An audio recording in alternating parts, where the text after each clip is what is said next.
Hi, I wanted to do a little stream of consciousness today. I switched my room around. I'm still getting used to making YouTube videos and like what perspective I shoot them in, and I think I'm gonna get a different wall tapestry for the summertime. So yeah, the room looks a little bit bare right now. Expect it to be changing around me over time, but today I wanted to talk a little bit about this idea of being perfect and having to show up perfectly. Specifically, having to show up in perfection of knowledge. So there's this thing that exists when we talk about therapy, especially family systems, where a parent will basically be the child and the child will be the parent. So a lot of us who were born into dysfunctional households, we were made to manage our parents' emotions, and everyone had a little bit of a different experience. My experience was that my parents could not handle my truth, so I always would try to go easy on them or feel like I couldn't tell the truth because they would like crumble and not be able to handle it. So the way that this shows up in family systems is your parent didn't fully grow up, and so they act in childlike ways and they expect to be treated as if their emotions matter more than their child's emotions. This shows up a lot in hierarchical structures. There are places all around our society where the person who is in charge, their emotions are more important than the person that they are charged with controlling. It's a little bit slippery with parent-child because obviously a child does need some guidance. So where do you draw that line? But there's a very clear thing that you can see in dysfunctional families where the parent essentially communicates, my emotions are more important than yours. You are supposed to serve me. And a lot of the time, the way that the parent will try to control the child is representative of how the parent wants the world to see their identity. So the parent feels that the child is a representation of their identity in the physical world, and so they do different things to try to make their child behave in a certain way so that they can be perceived in a certain way. It's a very like egoic sensibility. And another thing that can happen in this dynamic is a parent will say, make sure you're perfect before you give me any negative feedback about how I'm doing. And this is a very shameful stance. It's a very, you can never question my authority until you are perfect. The way that I describe shame to people is that it is essentially, I am either more than human or less than human. I do not have humanity. I'm not able to make mistakes. I'm not able to just show up as I am. And so there's like this pattern of make sure that you show up perfectly before you have anything to say about me. And this dynamic happens in a lot of different places. This is not just in the parent-child dynamic. This can happen if you've had a bad boss. And on the flip side, if you've had a good boss or a good person within a hierarchical structure, a good parent, usually they will communicate to you that your emotions are important, that they can handle negative feedback if you need to give it, that they will not punish you if you give negative feedback. And that's another thing that the childlike parent will do, is they'll shut down with any bad behavior or negative feedback, or like if you do something that makes me upset, that threatens me, I will detach from love. So the child kind of learns like, oh, the only way that I can be loved is if I show up perfectly. And this showed up a lot in my narcissistic relationship. There was a lot of him making me question what my actual perceptions were. So him saying like, I actually know more about you than you do, and I know how to make decisions better for you than you do. And he would always invalidate the way that I was actually feeling and the complaints that I would actually have.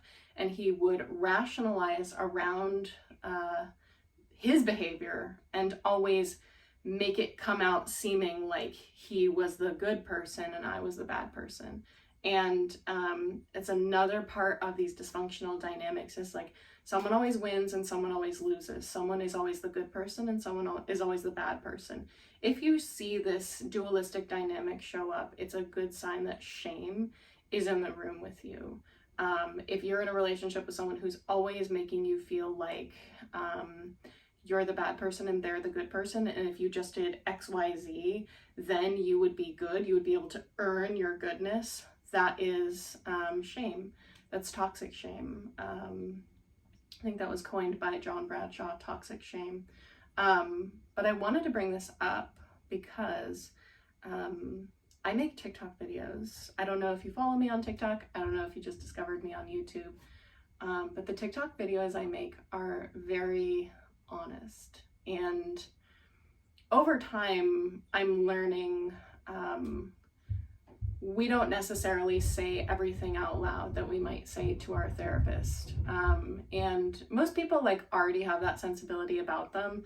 I don't mind sharing everything with everybody. I have a intense sense of self-awareness, and I'm always wanting to just overshare almost everything that's going on with me. And I don't have a problem with that for the most part. Anyone who would outwardly shame me for something that I'm sharing about myself is not someone that I respect. But it becomes difficult when we're starting to have conversations really as a community, as an online community, about shame and about the things that we've experienced in our lives. And there really is, I think, an ability in the mental health community to talk about these things.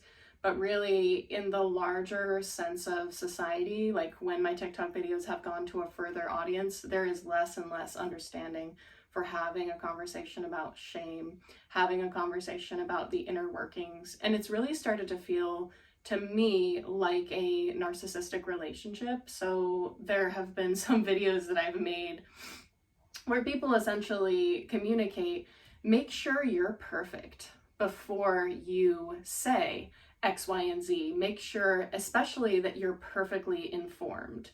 And I think that this is a problem. I think that it's a reason we're not able to have more healing conversations, because over time, I am feeling like I'm having to say less or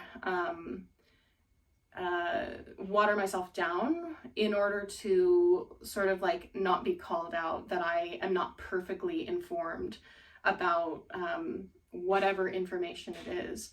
And in my personal life, I don't tend to hang out with people who make me feel that way, who say, oh my God, you're not informed about this thing. How terrible are you? Go read a book. I don't hang out with those people, and the people who are in my life sort of understand that we don't know information until we know. And I think that's why it can feel really difficult to have a relationship with the whole society as I do on TikTok. I don't feel that way on YouTube. I feel like I have a relationship with like 5 people on YouTube so far, and half of them love me and half of them like are just dudes who don't even know who I am, which is funny. But it's been really difficult for me to feel like I can have a relationship with the society that is healing and having a healing conversation, because there is this intense thread of shame that comes up that says, like, how dare you be naive, almost. And I am super used to being naive because I'm autistic, and my autism is one of the reasons why my content feels so like different and strange sometimes, and like from a unique perspective, is because I experience the world very differently. I also have not been educated by traditional systems. Like I have a high school education. I think that I appear to have gone to college, but I have not. And so there are just like these huge gaps in my knowledge. And I feel like every time I open my mouth, something comes out that's like not quite right and needs to be corrected. And like I need feedback on that. And I don't think that there's an understanding in our society that we have like the ability to correct things, that we have the ability to improve our knowledge. And that's a big problem. That's not a constructive stance. Can you imagine if you had a college where, nobody could open their mouth until they had all the information? And the way to confront a lack of information in someone is just to say, like, oh, you had that wrong. Actually, this is what it is. And usually that's the way autistic people will interact with me.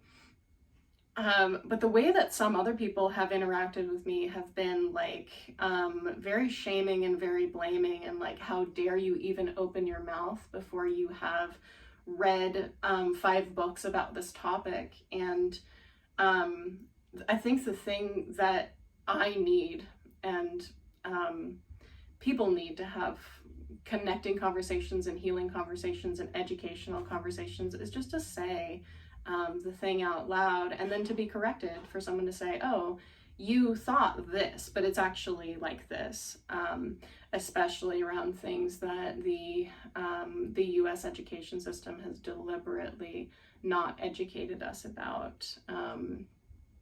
So that's my experience, like coming into being a creator.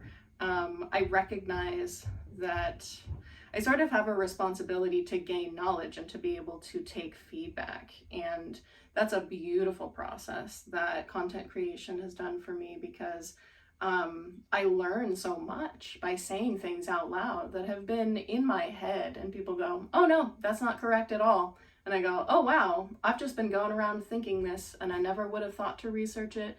And now that I said it out loud and someone was able to say, nope, that's completely wrong, and I'll go, oh wow, thank you so much.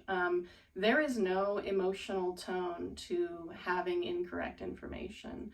And I think that everybody has the responsibility to educate themselves, but knowledge is a continuum, and it never ends. And we learn what we learn, and then we know better, and then we can do different things with that information. And to close it down and to say, you're not allowed to gain information by just openly talking about things, I think that that is a super big problem. And it's one that can be directly addressed through having open conversations like this. And I'm not fully sure how to introduce the conversation.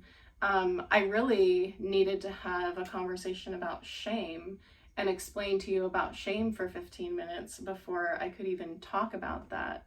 So when I think about why we can't have healing conversations, why we have to show up perfectly before we can even talk about something, I think that there is just a tremendous amount of trauma in our society and leftover attitude towards shame and blame. And one of the things that really came out of one of the videos that I made that made a lot of people upset, go and watch it on TikTok, have fun with that, have fun with the comment section, is people did not want me to be able to say it out loud. And again, I am not saying anything that is directly hateful, directly, bullying of someone. I'm talking about like things that live in my experience, and that I know that I want to change and find a healing process for. And a lot of people won't say this stuff out loud because they, they don't want to be attacked or bullied around it. And I'm not sure how much longer I will want to be bullied around it, but I do know I have like a pretty thick skin for this stuff, after having been bullied my whole life, basically, for the things that I say. But there should be like a framework to be able to say things out loud and talk about them. And for so long, I've heard my favorite comedians talk about this, and I've never been able to experience it firsthand. But they talk a lot about how the culture, will not allow things to be joked about or things to be said openly. And the best comedians are still able to say those things, and they are able to structure them in a way that's really masterful so that they can still say them out loud. And it really wakes people up, like, oh, do we actually think that way? Is that actually what's going on? The other thing about comedy, and I would say content creation in general, is it tends to mirror what the society is doing, is okay with, is okay to joke about. And what we're okay with joking about is a lot of, is really resonant of what's going on in the greater culture. So if you watch movies from the early 2000s particularly, there is so much misogyny in them, and it was super okay to do that back then. If a comedian says something out loud and they don't get a laugh, that's when you know the culture has changed. So I just think it's super ironic that comedians are often held responsible for the material that they say. When they're getting a laugh from the audience, it means that the culture is reflecting back to them. We agree with this, we're okay with it, we're okay with joking about it, we think it's funny. And again, there are comedians who do that really badly, and then there are comedians who do it really well. One of the, there's a podcast I was listening to, and one of the guests who was Jewish was saying, I have a really hard time with this comedians, the way they talk about Jewish people. And he made a really good point that I think goes completely against everything that the thesis of this video is saying, but it was one of the points that I actually agree with, which was, if we can openly joke about these things, it makes it okay for other comedians who are less good at their construction of the joke to joke about it in ways that are anti-Semitic. And the way that the original comedian put it was not anti-Semitic, but it opens the door for other people to be able to joke about this stuff. And I actually agree with that. And I think that when I talk openly about really sensitive parts of my story that make people upset, it is partly that it is making it okay to talk about those things. And other people may talk openly, hatefully towards other people. And even though I'm not doing it in a way that is directed at anyone, it's talking about a healing process within myself. Does that make it okay to, for example, openly hate people or openly talk about how, someone is better than someone else? It's possible. But my experience with smaller groups of people, not with the entire society, but when I've had healing conversations with smaller groups of people, my experience is that the more that we're able to talk about it openly, the people who have a different experience are able to say what their experience is, and we can receive their experience. I've always said, I understand that we don't want to have open conversations about certain things because people could be hurt by them. And often we'll put a trigger warning on those conversations for the people who really don't want to be a part of it because it hurts them. There's a tremendous amount of sensitivity that needs to come in around having difficult conversations. And specifically, I'm thinking about conversations across race and queerness and gender and sensitive conversations that really need to be had for people to be able to unite. I think that those conversations need to happen with a really high level of sensitivity. And unfortunately, when I'm at home just making a video stream of consciousness that's coming out of my mind, I don't have the wherewithal to anticipate every sensitivity that someone might have to that video. I do my best, and I learn over time as I get people's feedback. But there's a difficulty also with knowing what information is for what audience. And that's a part of reading comprehension. And I think that we've absolutely had our education system gutted in this country, and a lot of people don't have reading comprehension skills. And part of that is to know when content is for a certain group, to process content as being for like a mental health community or for, you know, a trauma community, and not necessarily like for everybody. So I think that's a really interesting conversation to have too.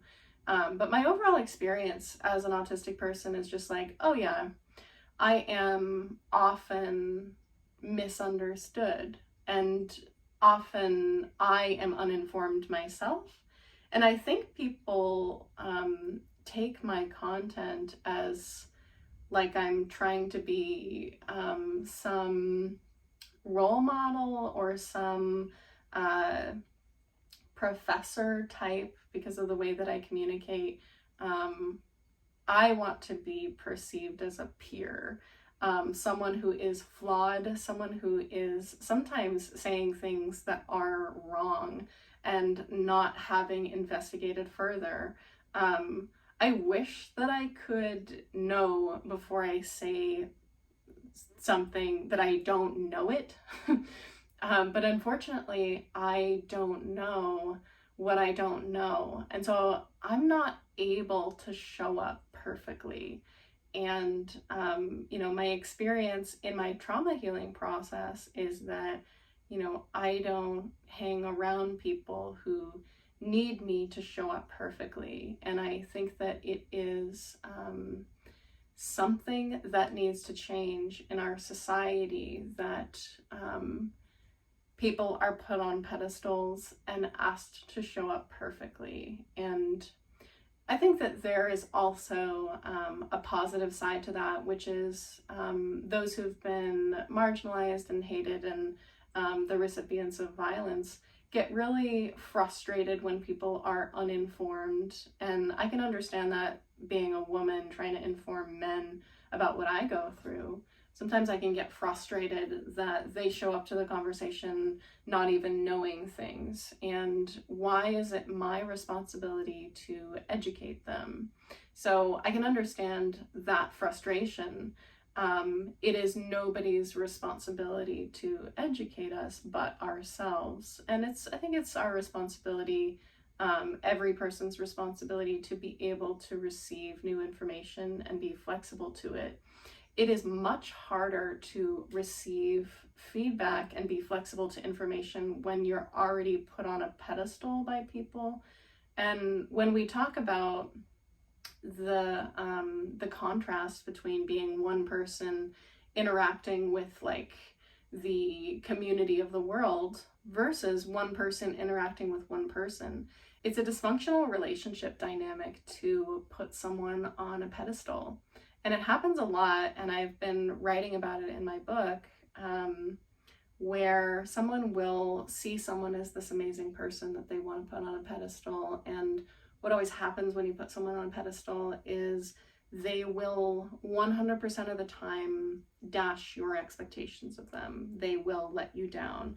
And so what happens is they tend to rip someone off of a pedestal and actually put them into the shame area. So if you're here with someone, you will be ripped down and put here. It's another shame paradigm thing. So it's difficult to have a relationship with the culture because I have felt like people wanted to put me on a pedestal, and I'm like, please don't put me on a pedestal, because I know that you will rip me down, and I would much rather you just see me as a human and not put me in any special place in your mind. And just as a small caveat, if you do that in your relationships, see that it is not fair to the other person that you do that. And you may be confused by that because you don't understand why it would be bad to see someone as amazing and, you know, what you've always been looking for.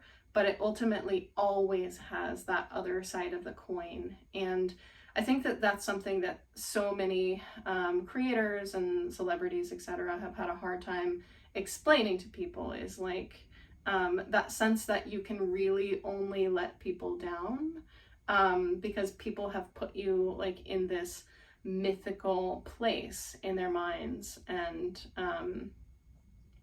everyone is a human and everyone should be able to interact from their humanity, including being allowed to make mistakes and being allowed to say things that are uninformed and being able to gain information in real time, but also having responsibilities associated with that. And when we're in a shame dynamic, also when shame is being pointed at us, it's very hard to respond with, oh yes, I will look at myself, I will look at what improvements I can make and what knowledge I can gain, because a lot of the time shaming feels like an attack, and it's meant to feel like an attack. It's meant to tear someone down and make someone less than.